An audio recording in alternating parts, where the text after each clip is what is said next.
जय हिंद महारथियों। मैं सूरज कुमार और आपका स्वागत है रीडिंग प्लेस में। तो चलिए स्टार्ट करते हैं अपना एमसीक्यू वाला क्लास, जिसमें अपने लोग हिस्ट्री का जो है महत्वपूर्ण क्वेश्चन को सॉल्व करते हैं। और ये हिस्ट्री का जो है सो पार्ट 7 है। इससे पहले जो है सो 6 पार्ट कंप्लीट हो चुका है। तो जिन लोगों का भी वो क्वेश्चन छूटा है 6 पार्ट में से जा कर के पूरा कर लें, ठीक है। और ये जो क्वेश्चन जो एमसीक्यू क्वेश्चन आपको करवाया है, ये सभी एग्ज़ाम के लिए है, चाहे वो बीपीएससी का एग्ज़ाम हो, चाहे वो बीपीएससी का एग्ज़ाम हो, या बिहार से रिलेटेड हो, या एसएससी का हो, या कोई भी एग्ज़ाम हो, सभी के लिए बहुत ही इम्पोर्टेंट होता है। तो आप उसको यहाँ पे से सॉल्व कर सकते हैं। तो चलिए स्टार्ट करते हैं अपना आज का क्लास। अगर आपको क्लास अच्छा लगेगा तो इसे लाइक कर दीजिएगा, शेयर कर दीजिएगा और सब्सक्राइब भी कर दीजिएगा, ठीक है। तो चलिए स्टार्ट करते हैं। तो आज का सवाल है आपका पहला नंबर सवाल कि हिंदुस्तान स्टैंडर्ड किसका समाचार पत्र है, यानी कि हिंदुस्तान स्टैंडर्ड जो है सो समाचार पत्र है, तो ये किनका है।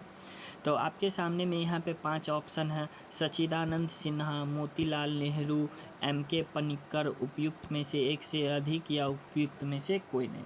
तो देखिए इसका आंसर जो हो जाएगा, यहाँ पे आंसर हो जाएगा ई, उपयुक्त में से कोई नहीं। क्योंकि इसका जो है ना सो प्रकाशन जो है कलकत्ता से किए थे। कौन किए थे? तो सुरेश चंद्र मजूमदार। कलकत्ता से कौन किए थे? तो सुरेश चंद्र मजूमदार जो है सो कलकत्ता से इसका संपादन किए थे, ठीक है। तो जिसके कारण जो है सो यहाँ पे जो इसका ऑप्शन हो जाएगा उपयुक्त में से कोई भी नहीं। तो चलिए इसके बारे में डिटेल से पढ़ लेते हैं। देखिए यहाँ पे दिया हुआ है हिंदुस्तान स्टैंडर्ड आनंद बाजार पत्रिका समूह द्वारा प्रकाशित एक अंग्रेजी दैनिक समाचार पत्र था। इसे कलकत्ता से प्रकाशित किया जाता था और यह सुरेश चंद्र मजूमदार द्वारा शुरू किया गया था, यानी कि यहाँ पे राइट आंसर हो जाएगा इसका ऑप्शन नंबर ई। तो चलिए अब नेक्स्ट सवाल पे चलते हैं। तो नेक्स्ट सवाल है आपका यहाँ पे कि किस वर्ष लॉर्ड लिटन ने, एक मिनट, ये कहाँ चली गई क्वेश्चन, यहाँ है, हाँ। कह रहा है किस वर्ष लॉर्ड लिटन ने भाषाई आधार पर प्रेस की स्वतंत्रता को प्रतिबंध कर दिया गया था। तो यहाँ पे प्रेस की स्वतंत्रता का है। तो आपके सामने यहाँ पे ऑप्शन है, 5 ऑप्शन है। ऑप्शन ए में है आपको 1878, 1872, 1877, एक से अधिक, या उपयुक्त में से कोई नहीं। तो इसका सही आंसर हो जाएगा आपको ऑप्शन नंबर ए 1878 में। तो देखिए कहानी यहाँ पे क्या है, इसको याद रखने का। कभी कभी पूछ जाते रहता है कि ये जो है प्रेस स्वतंत्रता अधिनियम किसने पारित किया था। तो लॉर्ड लिटन, ठीक है, लॉर्ड लिटन है। इसको तो लिट्टन ऐसे समझते हैं ना, जैसे लिट्टन होता है तो लिट्टी, अपना लोग लिट्टी जो है सो लिट्टी जो है सो किस में रख के खाते हैं, जाते हैं खरीद के लाते हैं दुकान से, तो कागज़ में देता है ना, अखबार रहता है वहाँ पे। तो समझिए वही लॉर्ड लिटन जो है सो प्रेस से संबंधित है। तो प्रेस से संबंधित है। तो इसको कब समाप्त कर दिया था लॉर्ड लिटन ने? तो 1878 में समाप्त कर दिया, ठीक है। तो इसके बारे में और डिटेल से जानकारी कर लेते। कर रहा है सही उत्तर 1878 में लॉर्ड लिटन ने वर्नर कूलर प्रेस एक्ट पारित किया। कौन किया था? वर्नर कूलर प्रेस एक्ट जो है सो लॉर्ड लिटन ने, वही लिटन वाला याद रखिएगा। लिटन जो है लिटन यानी कि लिट्टी पेपर में रख के देता है। तो यानी कि लॉर्ड लिटन जो है सो वर्नर कूलर प्रेस लागू किया, और उसने भाषाई यानी कि गैर अंग्रेजी, जो अंग्रेजी में नहीं छपता हो अखबार, सब को स्वतंत्रता पे क्या कर दिया? प्रतिबंध लगा दिया। यानी कि जो सब अंग्रेजी में नहीं छपता है सब अखबार को बंद करो। तो लॉर्ड लिटन है। तो यहाँ से ये भी सवाल एक पूछता है कि लॉर्ड लिटन जो है सो वर्नाकुलर प्रेस एक्ट तो लाया था, तो हटाया कौन? तो लॉर्ड रिपन, ठीक है, लॉर्ड रिपन जो है सो वर्नाकुलर प्रेस को एक्ट का हटाया था। तो देखो जैसे रिपन जो है, तो रिपन को याद करते हैं तो जैसे रिबन होता है ना, तो रिबन को कैसे किया जाता है? लपेटा जाता है रिबन को। तो वही समझिए वो अखबार था ना, तो वो जो वर्नाकुलर प्रेस एक्ट आया था तो इसको लपेट करके हटा दिया। तो यानी कि इस तरह से याद रखना है, लिट्टन लिट्टी खाएगा तो लाएगा, और रिपन उसको रिबन की तरह लपेट देगा, उसको हटा देगा, तो वर्नाकुलर प्रेस एक्ट को। तो चलिए अब नेक्स्ट सवाल पे चलते हैं। नेक्स्ट सवाल है आपका कि किसने या किन्होंने, यहाँ पे चलिए कह रहा है किसने या किन्होंने गलती से, कह रहा है लेफ्टिनेंट अयस्टर की हत्या कर दी, है ना, लेफ्टिनेंट अयस्टर की हत्या कर दी। वो नहीं करना चाहते थे लेकिन फिर भी कर दिए। यहाँ पे ऑप्शन है आपको दामोदर एवं बालकृष्ण, मदन लाल ढींगरा, है ना, खुदीराम बोस एवं प्रफुल्ल चाकी, उपयुक्त में से एक से अधिक या उपयुक्त में से कोई नहीं। तो देखिए आप तो यहाँ पे से देख ही सकते हैं आंसर बालकृष्ण चापेकर है, तो उससे अंदाज़ा लगा ही सकते हैं क्या हो जाएगा इसका आंसर। इसका आंसर हो जाएगा आपको, सही आंसर हो जाएगा आपका ये, यानी कि दामोदर एवं बालकृष्ण ने। ठीक है, तो चलिए इसके बारे में डिटेल से पढ़ लेते हैं। तो डिटेल से दिया हुआ है चापेकर बंधुओं, तो चापेकर बंधुओं में कौन आते हैं, दामोदर हरि चापेकर और बालकृष्ण हरि चापेकर ने 22 जून 1797 को पूना में प्लेग कमिश्नर W.C. रैंड, यानी कि प्लेग कमिश्नर W.C. रैंड की हत्या करना चाहते थे, लेकिन उनके साथ साथ जो है सो लेफ्टिनेंट अयस्टर भी मारे गए। ठीक है, जिसके कारण बन कि ये जो है सो अच्छे थे, अयस्टर अच्छे थे, लेकिन फिर भी वो मारे गए। ठीक है, 1857 के विद्रोह के बाद भारत में उग्रवाद का यह पहला मामला था, यानी कि इस तरह से उग्रवादी आंदोलन का जो है सो ये पहला मामला था 1857 के विद्रोह के बाद। तो क्या हो जाएगा इसका आंसर, इसका आंसर हो जाएगा ऑप्शन नंबर ए। चलिए नेक्स्ट सवाल पे चलते हैं, यहाँ पे फोटो भी देख सकते हैं। नेक्स्ट सवाल है आपको यहाँ पे सवाल नंबर 4। तो सवाल नंबर 4 में कह रहा है कि किसने भारत में आधुनिक छपाई तकनीक प्रारंभ किया, किसने भारत में आधुनिक तकनीक छपाई आरंभ किया। तो आपके सामने ऑप्शन है अंग्रेज ने, पुर्तगाली ने, फ्रांसीसी ने, उपयुक्त में से एक से अधिक या उपयुक्त में से कोई नहीं। तो ठीक है, तो क्या हो जाएगा इसका आंसर, तो इसका राइट आंसर हो जाएगा option number B. Option number B हो जाएगा, यानी कि पुर्तगाली ने, पुर्तगाली जो है सो इसको किए थे, तो वो पुर्तगाली, यानी कि option number B right answer. तो चलिए इसके बारे में डिटेल से थोड़ा सा पढ़ लेते हैं। यहाँ पे ये गलत हो गया, ऑप्शन सी नहीं होगा बल्कि ऑप्शन बी होगा। ठीक है, क्या हो जाएगा इसका option B is the right answer. तो देखिए करा नहीं यहाँ पे, तो भारत में आधुनिक छपाई तकनीक का प्रारंभ पुर्तगालियों ने किया। उन्होंने 1556 ईस्वी में गोवा में पहली प्रिंटिंग प्रेस की स्थापना की, जिससे मुद्रण और ज्ञान के प्रसार की शुरुआत हुआ। मुद्रण मतलब छपा ज्ञान, जब किताब उताब सब छपने लगेगा तो सबको सब तक पहुँचेगा किताब, तो सबको ज्ञान मिलेगा। तब पुर्तगाली ने, तो देखिए पुर्तगाल कहाँ पे है, देख रहे हैं यहाँ पे जो अफ्रीका है, तो अफ्रीका के बगल में यहाँ पे जो दिख रहे हैं यही पुर्तगाल है। तो यहीं से ये आया था अपना भारत, देख रहे हैं ये अपना प्यारा भारत है। ठीक है, तो मैप भी देख सकते हैं, इसी नाव से आए होंगे। तो चलिए अब यहाँ पे चलते हैं नेक्स्ट सवाल पे। क्या हो जाएगा इसका आंसर, इसका आंसर फिर से समझ लीजिए, इसका आंसर हो जाएगा ऑप्शन बी पुर्तगाली। ऑप्शन सी जो है सो इसका गलत है, यहाँ पे गलत मिसप्रिंट हो गया है, कोई दिक्कत नहीं है, आप इसको सही कर लीजिएगा। ठीक है, तो चलिए नेक्स्ट सवाल पे चलते हैं। आपका नेक्स्ट सवाल है सवाल नंबर 5। सवाल नंबर 5 में कह रहा है औपनिवेशिक काल में कौन सा प्रमुख उद्योग क्षेत्रीय भारतीयों के हाथ में था। औपनिवेशिक काल में मतलब कि जिस समय अंग्रेज जो है सो भारत को गुलाम बनाया हुआ था, तो आपके उस समय जो है भारतीयों के हाथ में कौन सा प्रमुख उद्योग था, थे तो और भी, लेकिन प्रमुख उद्योग का बात कर रहा है। ठीक है, तो प्रमुख उद्योग कौन सा हो जाएगा सो आपको बताना है। तो क्या हो जाएगा इसका आंसर, तो चलिए इसका आंसर देखते हैं। 5 ऑप्शन है, तो लोहा हो जाएगा, खनन हो जाएगा, वस्त्र और कपास हो जाएगा, उपयुक्त से एक से अधिक या उपयुक्त में से कोई नहीं। तो इसका आंसर हो जाएगा आपको ऑप्शन सी, यानी कि वस्त्र एवं कपास। तो चलिए नेक्स्ट इसका डिटेल में देख लेते हैं। देख लिए, यानी कि वस्त्र हो गया, यहाँ पे कपास, देखिए किस तरह से कपास का खेती किया जाता है। तो औपनिवेशिक काल में कपास एवं वस्त्र उद्योग जो है प्रमुख हिस्सा में भारतीयों के हाथ में था।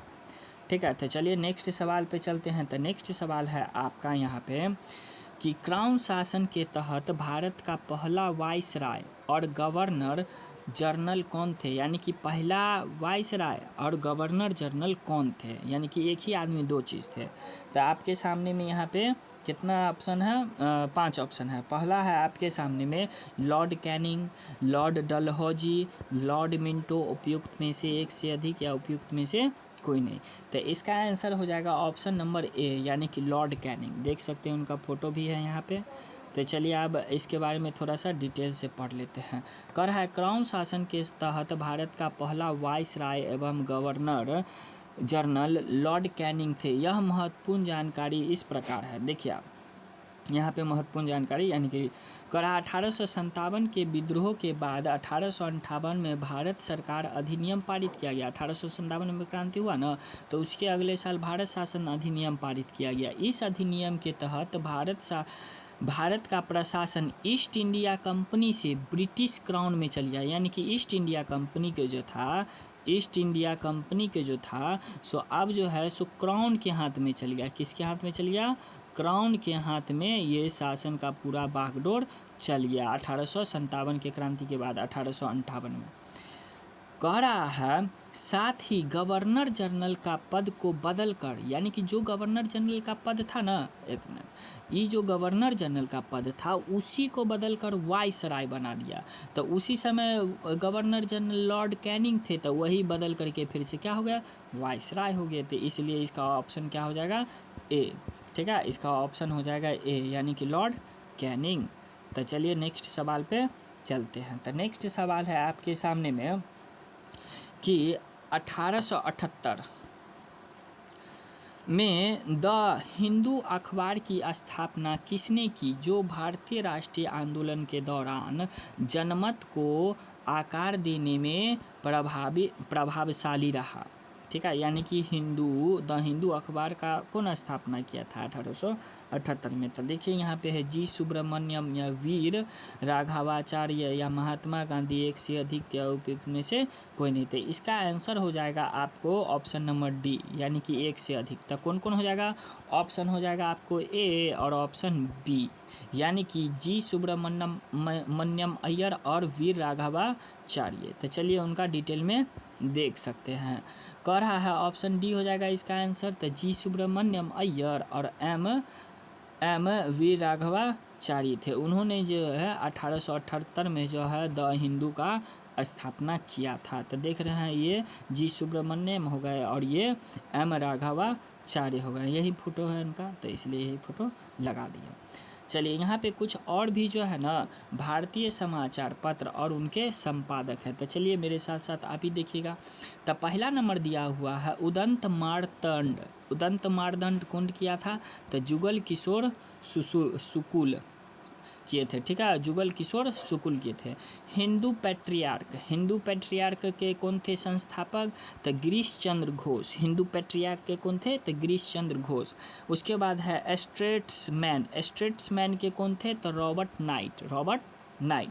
उसके बाद है ट्रिब्यून के कौन है संस्थापक, यानी कि समाचार पत्र ट्रिब्यून है, उसके संस्थापक कौन है? तो है ना दयाल सिंह मजीठिया। ठीक है, उसके बाद ये तो बहुत फेमस किताब है केसरी और मराठा, तक इनका है, ये बाल गंगाधर तिलक जी का है। उसके बाद लीडर है, तो लीडर का संस्थापक कौन है? तो ये भी समाचार पत्र है। तो मदन मोहन मालवीय, ये भी बहुत एकदम VVI सवाल है, कितना बार एग्जाम में पूछा गया है। उसके बाद सुधारक, तो सुधारक का कौन है? गोपाल कृष्ण अयंकर। सुधारने का कौन काम करेंगे? गोपाल कृष्ण अयंकर। ठीक है, तो कह रहा है भारत में सर्वप्रथम प्रेस की स्थापना 1550 में पुर्तगालियों ने की थी और 1557 में गोवा में ईसाई पादरियों के द्वारा प्रथम पुस्तक प्रकाशित किया गया था।